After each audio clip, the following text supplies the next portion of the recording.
In this part of the program, we'll see how a questionnaire is designed.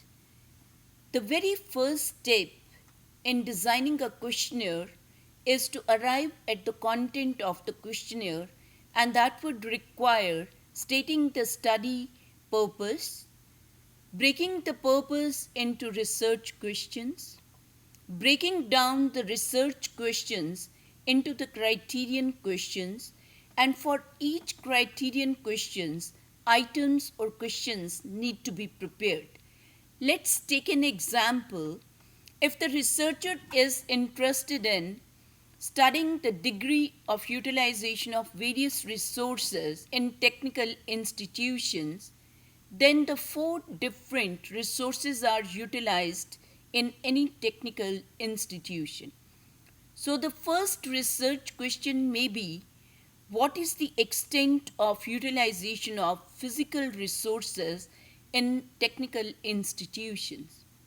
Another may be, what is the extent of utilization of human resources in technical institution? The third question may be, what is the extent of utilization of information resources? And fourth may be, what is the extent of utilization of financial resources in technical institutes? Let's break down the very first research question into criterion questions. As far as the physical resources are concerned, the researcher may be interested in determining the extent of utilization of classrooms, laboratories, workshops, and so on.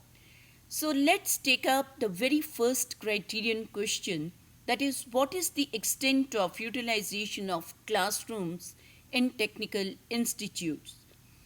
Now here, the researcher needs to answer this question by collecting data or information related to the number of classrooms that exist in the technical institution, the number of the classes held in each classroom per day, and the number of days the classroom is used per semester or year.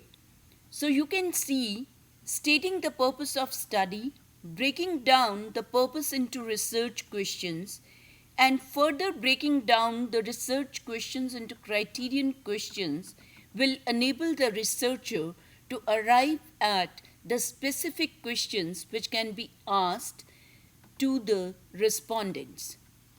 The types of questions which can be included in a questionnaire can be dichotomous response type, where the respondent has 2 alternatives available and he or she has to select one.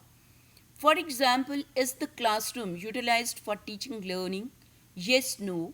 Are the faculty members competent to teach diploma level students? Yes, no. There could be multiple choice type questions.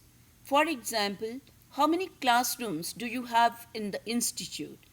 And the 4 alternatives include 0 to 5, 5 to 10, 10 to 15, and 15 to 20. There could be multiple response type questions, and for example, which of the committees exist in your institution? Purchase committee, disciplinary committee, grievance redressal committee, staff welfare committee, and academic committee. So the responses here may not be one, but number of committees may exist in an institution. There can be rating scale type questions or items. For example, rate the teacher of your department on teaching effectiveness on a 5-point scale, that is excellent, very good, good, satisfactory, and poor. And below you find 10 teachers of the department are enlisted, and against each teacher, the respondent is required to give a rating of excellent, very good, good, satisfactory, or poor. There can be ranking type items. Rank the teacher of your department on teaching effectiveness by assigning rank 1 to the most effective and 10 to the least effective. And again, the names of 10 faculty members are enlisted and the rank is left. The person has to assign ranks based upon the teaching effectiveness.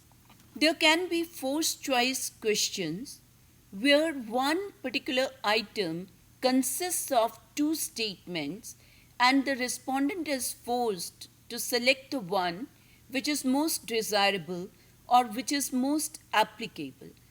For example, if you're trying to identify the qualities of effective teacher, maybe these two items are given and the person has to make a choice between the two, 1A and 1B. That is, effective teachers have mastery over the subject matter. Effective teachers are punctual to the class.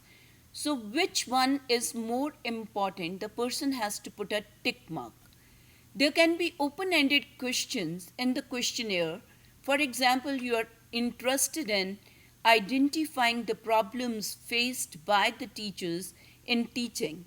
So you can have state any 5 problems you faced during teaching. So you can include variety of items or questions in the questionnaire and gather the relevant data and the information.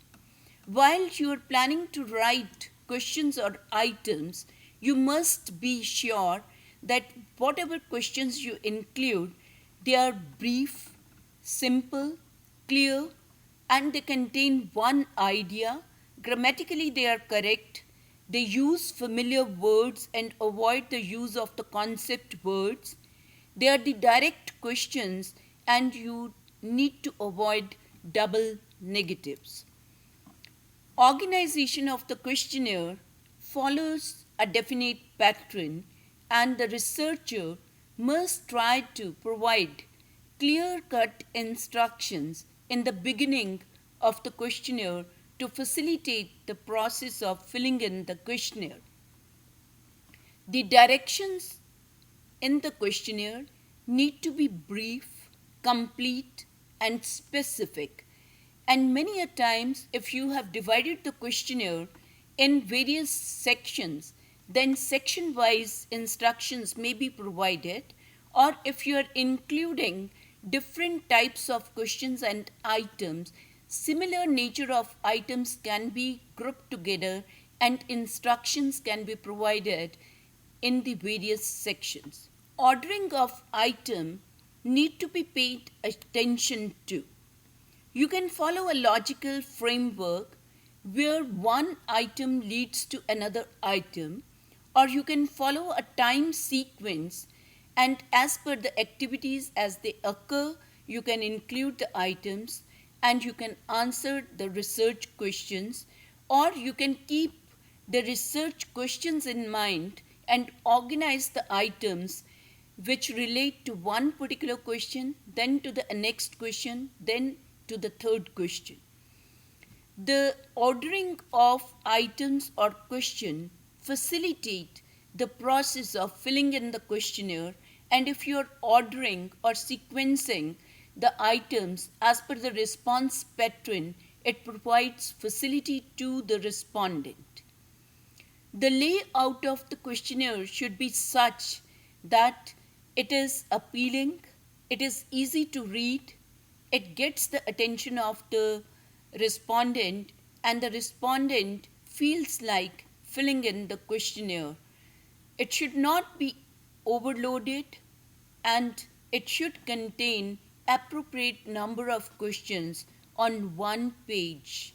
So these are some of the considerations which need to be taken into account while planning and organizing the questionnaire.